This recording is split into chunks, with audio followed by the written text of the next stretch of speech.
नमस्कार, मैं ज्योति श्रीवास्तव। आप देख रहे हैं सी न्यूज भारत। वक्त हो चुका है अलीगढ़ बुलेटिन का। अलीगढ़ में सासनी गेट स्थित मधुबन गेस्ट हाउस में धूमधाम से मनाया गया श्री बालाजी का 9वां वार्षिक उत्सव।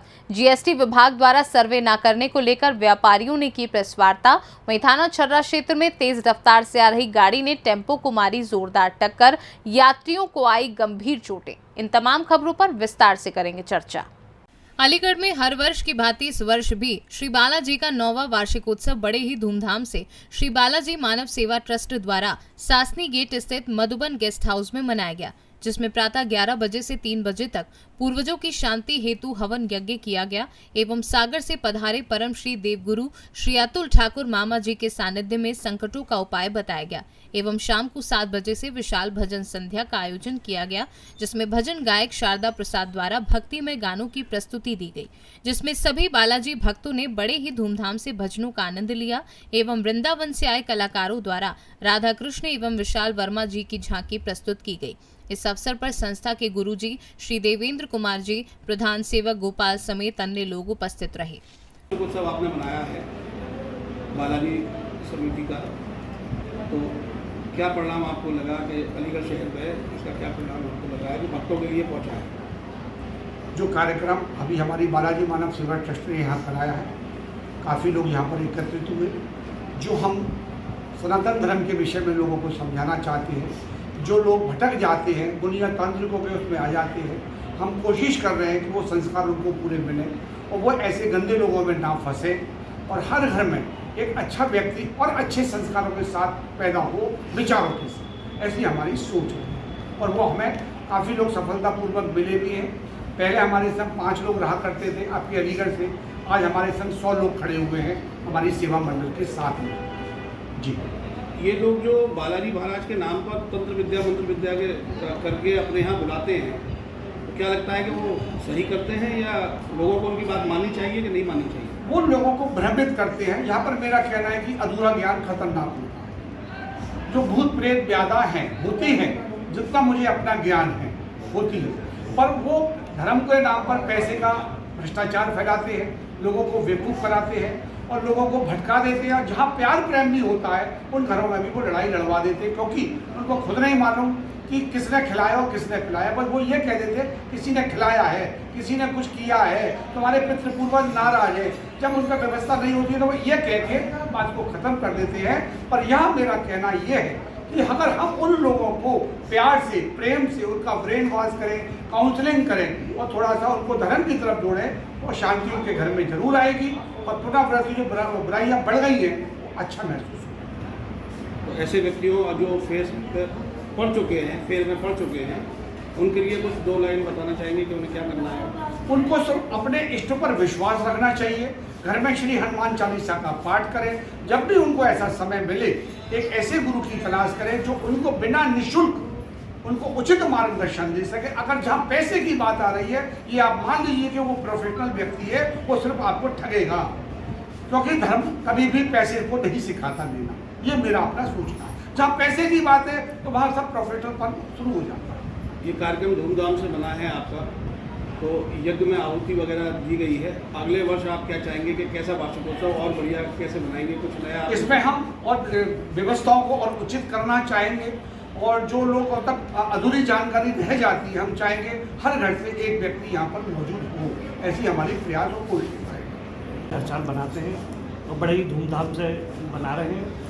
जैसे कि गुरु जी ने कहा है कि हमने सभी को बड़ी तसल्ली से समझाया भी है और ये लोग दूसरे तरीकों पर फंस जाते हैं, उससे बचने का उन्होंने उपाय भी बताया है। अगर सभी से प्रार्थना विधि है, अगर गुरु जी के मार्गदर्शन में चलेंगे तो इन आडम्बरों से बचते रहेंगे और बाबा का नाम होता रहेगा। हमारा प्रयास किस तरह कार्यक्रम किए गए? कार्यक्रम किस तरह किए गए? कार्यक्रम, मेरा नाम प्रदीप कुमार है, मैं अलीगढ़ के निवासी हूँ और आज हमने बाबा की गुणगान किया। तो वैसे जो है हवन यज्ञ किया, इसमें अलीगढ़ के सभी संप्रहत लोगों ने अपना भाग लिया उन्होंने और हमने यहाँ 3 तरह की आहुतियाँ दी। प्रथम श्री बालाजी महाराज की आहुति दी, फिर हमने बटुक भैरव नाथ जी के नाम से नामावली से आहुति दी, फिर हमने प्रमुख श्री पेटराज सरकार के नाम से आहुति दी। हम तीनों आहूतियाँ जब से हमारे गुरु जी हम साधक में रहे हैं, तब से हम आहूतियों का प्रयोग करते आ रहे हैं। इस आहूतियों से ही हम सभी लोग आगे बढ़ते रहे हैं और इन्हीं आहूतियों के माध्यम से सारे संकट सभी के दूर होते रहे। और हम भी सभी से प्रार्थना करेंगे इन आहूतियों से अपने घरों में भी यज्ञ हवन करें। और आज हमारा भजन संध्या का भी कार्यक्रम हुआ, सभी ने जो है अच्छी तरह से प्रभु का गुणगान किया और सभी को आज प्रभु का आशीर्वाद मिला, गुरुदेव का भी आशीर्वाद मिला और प्रभु का और गुरुदेव का आशीर्वाद हमेशा रहेगा। अलीगढ़ से सीनू संवाददाता संजीव शर्मा की रिपोर्ट। अलीगढ़ उद्योग व्यापार मंडल द्वारा एक निजी होटल में प्रेस वार्ता का आयोजन किया गया, जिसमें व्यापारियों ने बताया कि जीएसटी विभाग द्वारा व्यापारियों के प्रतिष्ठानों का विजिट करने का शासन द्वारा आदेश जारी किया गया है, लेकिन जीएसटी विभाग द्वारा ऐसा नहीं किया गया, जिसके लिए उत्तर प्रदेश उद्योग व्यापार मंडल जीएसटी विभाग के किसी भी प्रकार के सर्वे छापों का पुरजोर विरोध कर रहा है। पूर्व में भी विभाग द्वारा कार्यवाही की गई थी, जिससे प्रदेश के व्यापारियों में भय का वातावरण व्याप्त हो गया था, जिसको फिर मुख्यमंत्री योगी आदित्यनाथ के आदेश से स्थगित किया गया था। इसलिए हमारा निवेदन है कि इस कार्यवाही को तत्काल प्रभाव से निरस्त किया जाए और अगर व्यापारियों से विभाग को किसी भी प्रकार की जानकारी चाहिए तो उसके लिए विभाग द्वारा इसके लिए कार्यशाला व संबंधित क्षेत्रीय व्यापार मंडल से संपर्क करके व्यापारी भाइयों को विश्वास में लेते हुए कार्यवाही की जाए। यदि ऐसा नहीं होता है तो हम उसका विरोध करेंगे और धरना प्रदर्शन करेंगे, जिसकी जिम्मेदारी शासन और प्रशासन की होगी। मंडल की तरफ से आज एक प्रेस वार्ता रखी गई है। कल अखबारों में सारे ये सूचना मिली थी हम लोगों को कि सब जगह सर्वे छापे दोबारा से जीएसटी के होने जा रहे हैं और इसमें सत्यापन के नाम पर बड़ा घोटाला होगा। उस घोटाले को रोकने के लिए किसी तरह का घोटाला ना हो, व्यापारी का उत्पीड़न ना हो और कहीं भी किसी तरह का शोषण ना हो, इसके लिए व्यापार मंडल ने एक कदम उठाया है कि हम सर्वे छापे नहीं होने देंगे और किसी भी कीमत पे हम अपने व्यापारी का बचाव करेंगे। अगर जो व्यापारी अनरजिस्टर्ड है और नंबर 2 का काम करता है, हम उसका कोई समर्थन नहीं करेंगे। केवल हम जो हमारे रजिस्टर्ड व्यापारी हैं, जो सरकार को टैक्स भी देते हैं और सब तरह से सरकार का सहयोग भी करते हैं, अगर उनका उत्पीड़न होगा तो व्यापार मंडल उनके खिलाफ कार्रवाई करेगा अधिकारियों के खिलाफ और कहीं भी उनको सबक सिखा देगा कि आगे से वो बाजार में सर्वे करने नहीं जाएंगे। एक नियम बनाया कि जीएसटी का नंबर आप अपने बोर्ड पे लगाएं, अगर नहीं लगाएंगे तो 50,000 की पेनल्टी। उसके बारे में क्या कहना है आपका? नहीं, जीएसटी का नंबर तो हमारे यहाँ सब बोर्डों पर लगा हुआ है। जितने रजिस्टर्ड व्यापारी हैं हम लोग पहले से ही नाम, पता, अपना जीएसटी नंबर सब बोर्ड पे अंकित है और अगर वो अंकित नहीं होगा तो हमको ई-वे बिल निकालने में दिक्कत होगी। हमें सारे नंबर 1 के जो हमारे जो रजिस्ट्रेशन है वो हो ही नहीं पाए, काम ही नहीं। तो इतनी बड़ी पेनल्टी क्यों रखी है प्रशासन ने? ये हमको धमकाने के लिए रखी है कि व्यापारी इस आड़ में, अगर कोई अनपढ़ व्यापारी है, कोई वैसा व्यापारी है, बाई चांस अगर नहीं दिखा पाता, अगर वो बाहर गया हुआ उसका सर्वेंट मौजूद है ऑफिस में, तो किसी तरीके से उससे सौदेबाजी करके उसको जो है डराया धमकाया जाएगा। ये उनकी ऐसी धारणा है। ये भाजपा की सरकार व्यापारियों की सरकार मानी जाती थी, ऐसा क्यों हो रहा है कि भाजपा की सरकार ही ये सब काम कर रही है? सरकार भाजपा की है, भाजपा की विरोधी में, व्यापारी भाजपा के विरोधी नहीं है, लेकिन एक सरकारी कार्रवाई है उसको पूरा करने में हमको कोई ऐतराज नहीं है, जो सही है। लेकिन गलत काम के लिए हम ना भाजपा को देखेंगे, ना सापा को देखेंगे, ना भाजपा को छोड़ेंगे। हमारे लिए तो पहले हमारा व्यापारी है, हम व्यापारी का समर्थन करेंगे और व्यापारी का उत्पीड़न नहीं होने देंगे। सही व्यापारी को जो पूरा टैक्स देता है, हर तरह से वो लाभ देता है और कहीं भी हम उसका उत्पीड़न नहीं होने देंगे। क्या लगता है कैसे जांच होनी चाहिए? जांच ऐसे होनी चाहिए कि आपको कहीं कोई कमी नहीं आ रही हमारे ई-वे बिल में, हमारे बिलों में, तो आप हमको बुलाइए और जा करके हमसे कहिए कि भाई ये उसमें कमी है, विभागीय कमी है, आप इसको दूर कीजिए, हम उसको पूरा करेंगे। हमारे मुकुंद मिश्रा जी ने उत्तर प्रदेश उद्योग व्यापार मंडल के द्वारा जीएसटी के जो सर्वे छापे हो रहे हैं उसका घोर विरोध करने के लिए आज हमने प्रेस वार्ता की है, जिसमें हमारे जो अलीगढ़ शहर के जो कमिश्नर हैं, additional commissioner RN Shukla ji, उन्होंने एक हिंदुस्तान में एक विज्ञप्ति दी थी कि हम बोगस कंपनी और जो रिटर्न नहीं दाखिल कर रहे हैं उनके यहाँ छापेमारी करेंगे। हमारे व्यापार मंडल के कुछ जितने भी पदाधिकारी जिन्होंने अभी GST नंबर लिए थे वो सभी व्यापारी घबरा गए और घबराने के बाद हमारे सभी पदाधिकारियों को फोन किए कि ऐसे कल से सर्वे छापे चालू कर रहे हैं। अध्यक्ष जी आपने तो हमें GST नंबर भी दिलवाया, फिर उसके बाद में सर्वे छापे हो रहे हैं। ये सर्वे छापे के लिए हम घोर विरोध करते हैं, नाम सर्वे छापे होने देंगे। अगर सर्वे छापे उन्होंने किया तो हमारा धरना प्रदर्शन और उनका विरोध होगा। और कल हम इसी वजह से GST कार्यालय पर 11 बजे हम एडिशनल कमिश्नर साहब जो है RS शुक्ला जी उनसे मिलने जा रहे हैं और हम वहाँ पर जाकर एक ज्ञापन देंगे और ज्ञापन देने के बाद कहेंगे कि कोई भी सर्वे छापे नहीं होना चाहिए।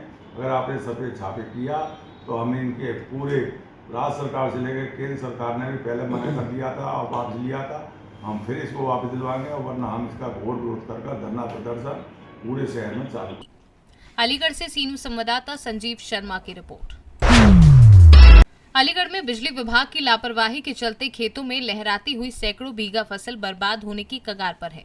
दरअसल पूरा मामला तहसील कोल क्षेत्र के गांव जसरतपुर का है, जहां बिजली विभाग ने बिना किसी को नोटिस दिए ट्यूबवेल का कनेक्शन काट दिया, जिसके चलते खेतों में खड़ी फसल बर्बाद होने की कगार पर है। ग्रामीणों ने बताया कि पिछले 10 दिन से बिजली विभाग के चक्कर काट रहे हैं, लेकिन कोई सुनवाई नहीं हो रही है और जो फसल पूरी तरह तैयार है वो बिना पानी के बर्बाद हो रही है। स्थानीय किसान शेर सिंह ने जानकारी देते हुए बताया कि बिजली विभाग के अधिकारी पैसे की डिमांड करते हैं और आए दिन कनेक्शन को लेकर कोई न कोई विवाद खड़ा करते रहते हैं।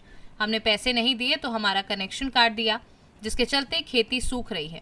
हम हर महीने बिल भर रहे हैं, इसके बावजूद बिजली विभाग ने बिना किसी नोटिस दिए और ना ही कोई कारण बताए बिजली काट दी। वहीं किसानों ने आगे क्या कुछ कहा, आइए सुनाते हैं। कुमार, क्या नाम है आपका? विपिन कुमार, कहाँ के रहने वाले हो? जसरतपुर के, जिला अलीगढ़। क्या आपकी? ये ट्यूबवेल है जो हमारी, इसका कनेक्शन काट दिया है। कितने दिन पहले लगवाया था आपने कनेक्शन? ये 1 साल हो गई इसे, जब से कोई बात नहीं थी, ये अभी आके बिजली विभाग वालों ने ये कनेक्शन काटा है। तो क्या समस्या क्या आ रही है कनेक्शन काटने से? पता ही नहीं पड़ रही। हम वहाँ पर जाते हैं बिजली विभाग, ये बोल देते हैं कि हाँ हो जाएगा, कि अगले सोमवार को हो जाएगा, कि आगे ऐसे डे बढ़ा जा रहे हैं वो। तो ट्यूबवेल से आप क्या करते थे, किस काम आता था? ये ट्यूबवेल पानी खेतों में पानी लगा देते हैं हम। तो कितने खेत अब सूखे पड़े हैं यहाँ पर? ये करीब हमारी 28 बीघा 20 बीघा घर की है और 8 बीघा पट्टे का रह रखा है। और भी लोगों के खेत सूख रहे हैं? हाँ, और भी ये आप आसपास सबके खेत सूख रहे हैं यहाँ पर। तो बिजली विभाग की लापरवाही है? हाँ, बिजली विभाग की बिल्कुल लापरवाही है। क्या आपने खेती कर रखी है इस समय? हाँ, खेती कर रखी है, 8 बीघा में अपने धान है फसल और भी सूख रही होगी? फसल भी सूख रही है। तो किस तरीके से पानी लगा रहे हैं फिर आप यहाँ? ये जनरेटर लेके आते हैं, जनरेटर से भर रहे हैं अब। तो बिजली विभाग जाते हैं तो कुछ कहते हैं, कोई आश्वासन दिया आपको उन्होंने अब तक कनेक्शन लगेगा नहीं लगेगा? आश्वासन ही देते हैं बस, अभी तक कार्रवाई हुई नहीं है। किस जगह का मामला है, कौन सा बिजली घर लगता है? ये बिजली घर पनहेटी लगता है।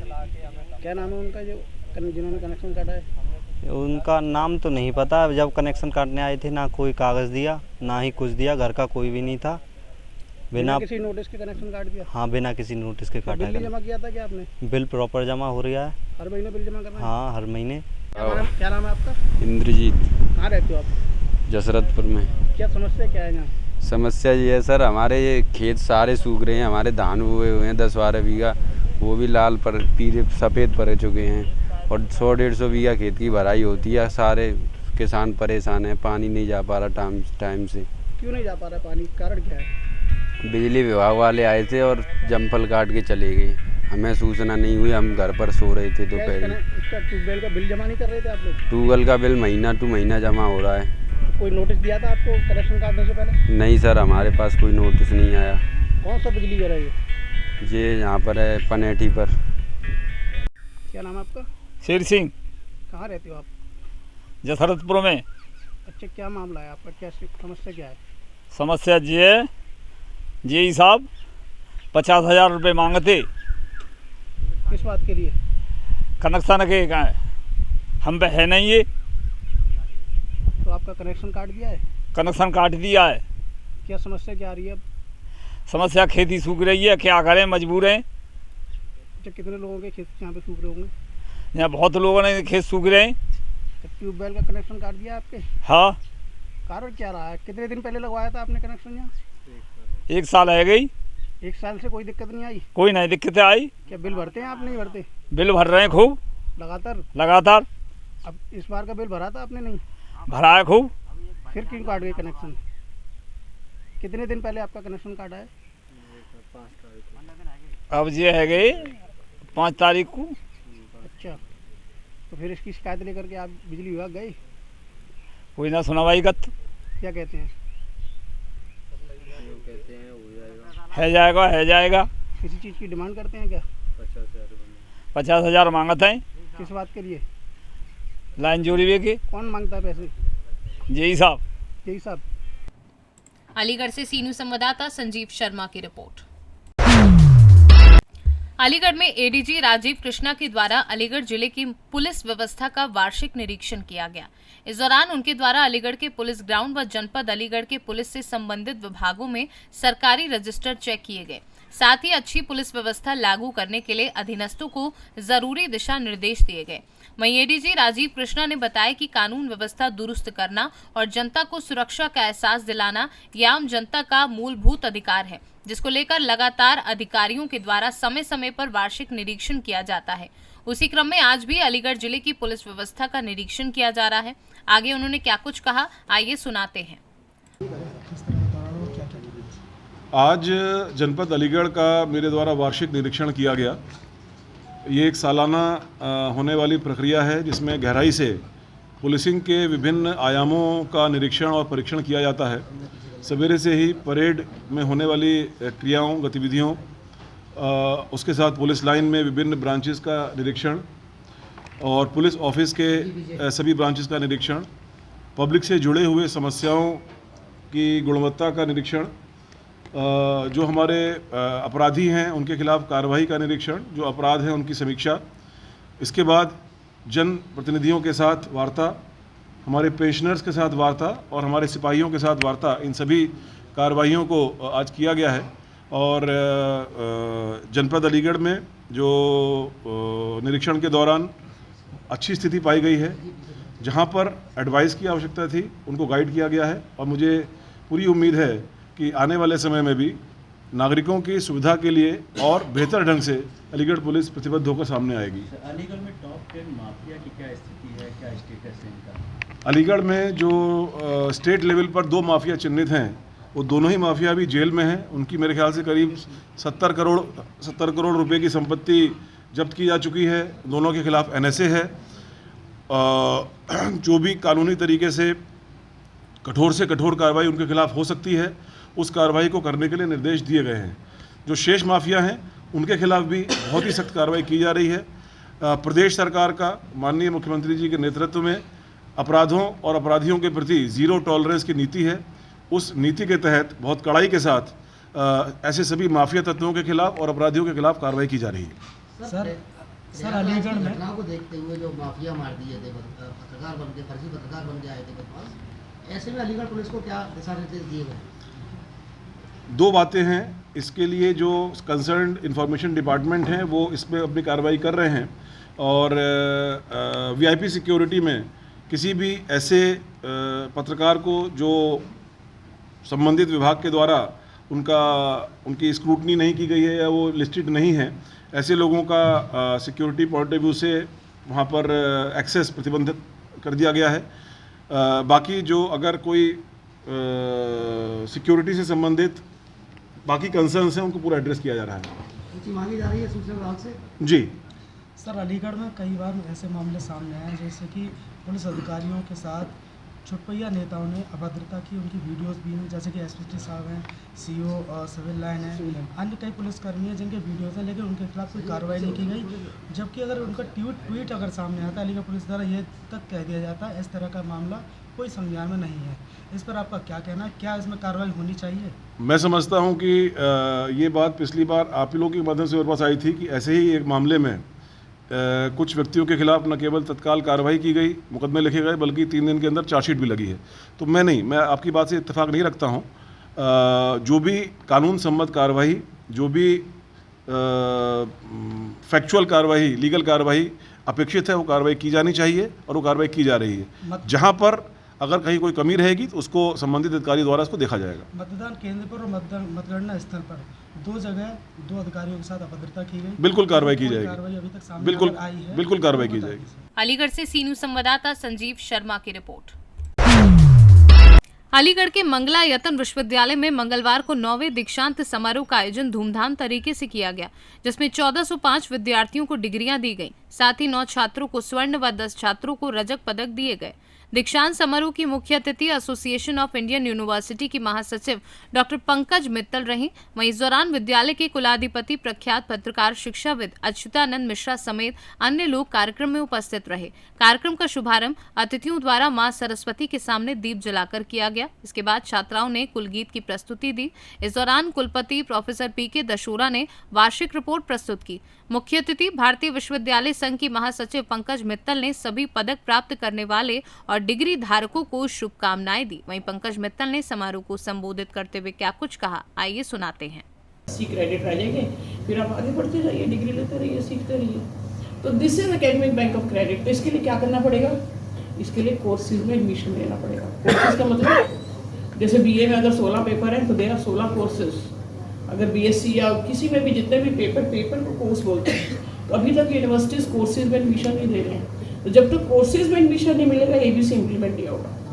तो इसलिए सभी यूनिवर्सिटीज़ को ये शुरू करना पड़ेगा कि कोर्सेज में एडमिशन देना शुरू करें। और ये भी है कि अगर आपने किसी यूनिवर्सिटी से अगर 50% क्रेडिट नहीं किए हैं तो एक और कॉन्सेप्ट जो सरकार लाई है वो लाई है नेशनल डिजिटल लाइब्रेरी का और नेशनल डिजिटल यूनिवर्सिटी का। तो अगर आपने इसे 10 कोर्सेज सब जगह से किए हैं या 5 किए हैं या 3 भी किए हैं, तो अगर पर 120 पूरे हैं तो आपको नेशनल डिजिटल यूनिवर्सिटी से डिग्री मिलेगी। और सपोज आपने 120 क्रेडिट फिजिक्स में या केमिस्ट्री में ऐसे नहीं किए हैं, कोई आपने 10 फिजिक्स में किए, 10 केमिस्ट्री में किए, 10 म्यूजिक में, 10 से पॉल साइंस में, हिस्ट्री में, अलग अलग किए, क्योंकि आपको मन है अलग अलग चीज़ें सीखने का। तो आपके मैंने कहा था ना, कोई बंदिश नहीं है। मंगलायतन में मुख्य अतिथि, आपने इस प्रोग्राम में भाग लिया, इस पर आपका क्या कहना है? मंगलायतन के 9th कॉन्वोकेशन में आज मैं भागीदार बनी। मैंने बच्चों को देखा, टीचर्स को देखा, फैकल्टी से मिले, एचओडी से मिले, वाइस चांसलर से मिले, रजिस्ट्रार से मिले, इनके जो चेयरमैन हैं उनसे मिले, चांसलर से मिले। और मुझे दिखाई दिया कि इस यूनिवर्सिटी में कमिटमेंट है आगे बढ़ने की। इसकी जो मैनेजमेंट है वो चाहती है कि यूनिवर्सिटी आगे बढ़े। टीचर्स इस तरह से ट्रेंड है कि यूनिवर्सिटी श्योरली आगे बढ़ेगी। बच्चों को इस यूनिवर्सिटी से बहुत सारी आशाएं हैं। तो मुझे ये लगता है कि मंगलायतन यूनिवर्सिटी के इस कॉन्वोकेशन समारोह में आके जो मैंने देखा, यूनिवर्सिटी का इंफ्रास्ट्रक्चर, यूनिवर्सिटी की कमिटमेंट, पैशन, उसको देखते हुए मुझे लगता है कि यूनिवर्सिटी आने वाले समय में बहुत तरक्की करेगी, बहुत आगे बढ़ेगी। नाम क्या आपका? अमन। कैसा फील हुआ आपको मेडल प्राप्त करके? काफ़ी। क्या बनना चाहते हैं, क्या सोचा? काफ़ी अच्छा फील हुआ। पहले तो मेडल जो मेरे को गोल्ड मेडल मिला, और जैसा आपने पूछा लाइफ में क्या करना चाहते हैं, तो फ़िलहाल लाइफ में मैंने सोचा है इसी अपने होटल मैनेजमेंट में आगे ग्रोथ करेंगे और जीएम की पोस्ट पे तक चाहते हैं, और उसके बाद फिर अगर कुछ हुआ तो अपना बिजनेस में ट्राई करूँगा कुछ। अलीगढ़ से सी न्यूज़ संवाददाता संजीव शर्मा की रिपोर्ट। अलीगढ़ जनपद के थाना छर्रा क्षेत्र में भीषण सड़क हादसा हो गया। तेज रफ्तार से आ रही गाड़ी ने टेम्पो को जोरदार टक्कर मार दी, जिससे टेम्पो सवार सभी यात्री गंभीर रूप से घायल हो गए, जिन्हें इलाज के लिए अस्पताल में भर्ती कराया गया है। टेम्पो सवार महिलाओं ने बताया कि हम टेम्पो में बैठे ही थे कि रोड पर खड़े टेम्पो में तेज रफ्तार से आ रही मजिस्ट्रेट लिखी हुई गाड़ी ने पीछे से टक्कर मार दी, जिससे टेम्पो अनियंत्रित होकर पलट गया और उसमें बैठे सभी सवारियां घायल हो गईं। वहीं घटना के बाद चीख पुकार मच गई, जिसके बाद स्थानीय लोगों ने सभी को उपचार के लिए सरकारी अस्पताल में भर्ती कराया। बताया जा रहा है कि करीब आधा दर्जन सवारियां टेम्पो में बैठी थी। वहीं डॉक्टरों के अनुसार 2 यात्रियों की हालत गंभीर बताई जा रही है, जिनको जिला मलखान सिंह अस्पताल रेफर किया गया है। क्या नाम है आपका? हेमलता। कहाँ रहती हो? बरौली। थाना कौन सा? छर्रा। अच्छा, ये जो घायल हैं इनके कैसे चोटें लगी हैं, क्या है पूरा मामला? टेम्पो मतलब खड़ा था रोड पर, पीछे से गाड़ी आई थी, उसने मारी टक्कर। एक्सीडेंट हुआ था? गुलरे नगरा से। अच्छा, तो कितने लोग घायल थे टोटल? 4-5 लोग थे। 4-5 लोग घायल? हाँ। तो गाड़ी किसकी थी पता लगा है? मजिस्ट्रेट की गाड़ी। हाँ। क्या नाम है आपका? नारायण देवी। कहाँ रहती हो? गुले नगरा। थाना कौन सा पड़ता है अम्मा आपका? छर्रा। अच्छा, आपके ये चोटें लगी हैं, कैसे लगी हैं और ये और लोग क्या कैसे घायल हैं? हम तो बाहर में बैठे, पीछे से गाड़ी लगी। आप किस में थे? टेम्पो में। अच्छा, गाड़ी किसकी थी? वो गाड़ी की पता लगा है? मजिस्ट्रेट की। मजिस्ट्रेट की गाड़ी? हाँ। अच्छा, तो अभी कितने लोग थे टेम्पो में, कितने लोग घायल हैं? हम तो गैर होश है, 10-12 जने है वहाँ में टेम्पो में। हाँ। सब लोग घायल थे? सब घायल हैं। तो मजिस्ट्रेट की गाड़ी जो थी वो भाग गई मौके से या फिर आपको लेके आई थी यहाँ पे? हमें तो पता नहीं, यही लेके आई कि दूसरी गाड़ी लेके आई हमें। अलीगढ़ से सी न्यूज़ संवाददाता संजीव शर्मा की रिपोर्ट। फिलहाल अलीगढ़ बुलेटिन में बस इतना ही। देश दुनिया की बाकी खबरों को जानने के लिए आप देखते रहिए सी न्यूज़ भारत।